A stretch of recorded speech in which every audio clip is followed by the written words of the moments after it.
Hindi ko sinasabing bilhin nyo siya o maganda siya, no? Okay naman siya kasi nakita ko na ito yung tinweet ni Elon. Kaya ito yung sinample natin. Tinweet siya ni Elon Musk. Plus, ang naka-backup dito sa Floki is yung kapatid niya, which is si Kimball Musk, no? Kung kilala niyo yung kapatid ni Elon Musk. Siyempre, massive ang wallet ng mga yan, guys. Ano ba, kahit paano, malaman mo kung paano tumingin ng isang token. Kasi usually, ang natatanggap natin questions is, tataas ba to? Coach Marvin, maganda ba tong token na to? So in a way, sige, bibigyan kita ng idea kung paano. So unang-una guys, basic muna tayo, lalong-lalo na way guys, may silbi siya, meron siyang gagawin. So iba kasi meme coin lang, di ba? Ginawa, walang purpose. Pang meme lang talaga. Pero yung iba, meme coin na ginagawa na nila ng purpose or meron na silang silbi. Hindi lang yung Floki ang tumaas, pati yung Shiba Inu noon. Ako nakapag-buy ako noon pag tweet ni Elon, buy ako, boom, and then exit kasi alam ko naman na magdadump ulit yun eh. So sinabayan lang natin, tawag doon fundamental. So check mo yun. Hindi ko sinabing gawin nyo guys ha. So very careful kayo pagka naglalabas kayo ng pera sa mga token or what. Kailangan ni-research nyo sa yun. Top 9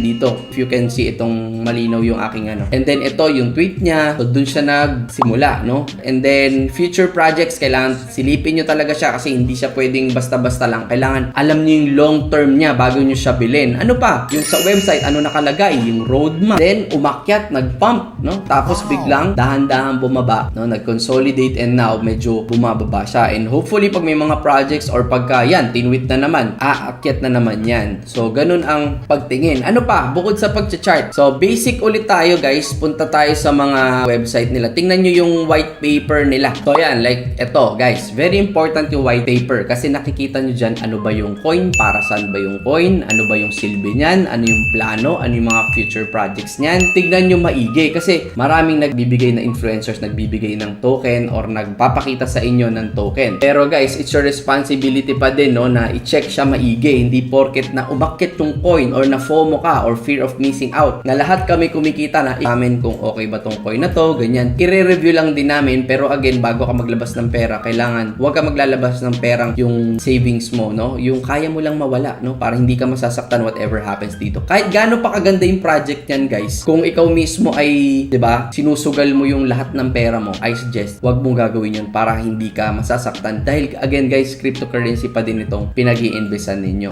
Okay? So ito naman is just an example, no? Pinapakita ko sa inyo kung paano ba silipin ang isang token. So hindi lang yan, guys. Puntahan nyo pa rin yung website nila. Kasi guys, sa website X, ayan, tokenomics. So, ganyan siya. Makikita nyo siya. Silipin nyo yung website, no? Halukayin nyo. Tingnan nyo yung roadmap niya. Yan. Pag kilik mo, ito yung roadmap. Asa ng phase na ba sila? Asa phase 1, token relaunch, BSC launch, smart contracts. Nakikita nyo. And then na rin sa CMC, CoinGecko listings. So, ayan. Phase 3, phase 4. Doon na sila. Yun ang direction, no? Para makita nyo yung future projects ng coins. Sana may natututunan kayo dito sa aking mga pinagsasabi. Pwede rin kayo mag-join sa Telegram ni usapan ng mga tao doon. Very important yun. Kasi ang token guys, lumilipad dyan based sa trust ng community, based sa dami ng gumagamit, based sa kung sino-sino yung magtitiwala and yung volume ng tao. Kung maraming gumagamit, maraming bumibili, of course, nadami yung kanilang budget or maraming use, maraming gagamit. Okay, mas okay yung mga website, okay yung mga addresses, tama ba yan? Address nyo ba talaga? So, kinoconnect mo lang naman, ayan, just to see, connected, kung nakikita nyo, meron akong 0 Floki, sobrang dami, diba? So, ayan, Floki Diamond Hands NFT Portal. So, guys, ganun lang naman din kasimple talaga. So, bukas guys, magre-release sila ng Valhalla white paper, no? So, kung kaya nyo kausapin guys yung mga developers niyan, yung gumawa, better. Kasi nandun yan sa community, pwede nyo silang i-PM, tanongin nyo yung projects, kilalanin nyo sila. So, ganun lang guys, no? Sana may natutunan kayo kahit papano kung paano mag-review ng isang token. So, ganun siya, okay? I hope may natutunan ka kahit papano. Thank you so much guys sa pagsama sa akin. Kung nagustuhan mo to, may natutunan ka, please like the button. Don't forget to subscribe, lalo na sa mga bago para ikaw ay updated palagi sa ating mga contents na about crypto. Click mo na rin yung notification bell para updated ka pag may mga latest updates tayo at marami ka matututunan na anything about cryptocurrency. Basta related sa crypto or kahit saan man, ibibigay ko sa'yo yan. Okay? Maraming salamat sa pagsama sa akin and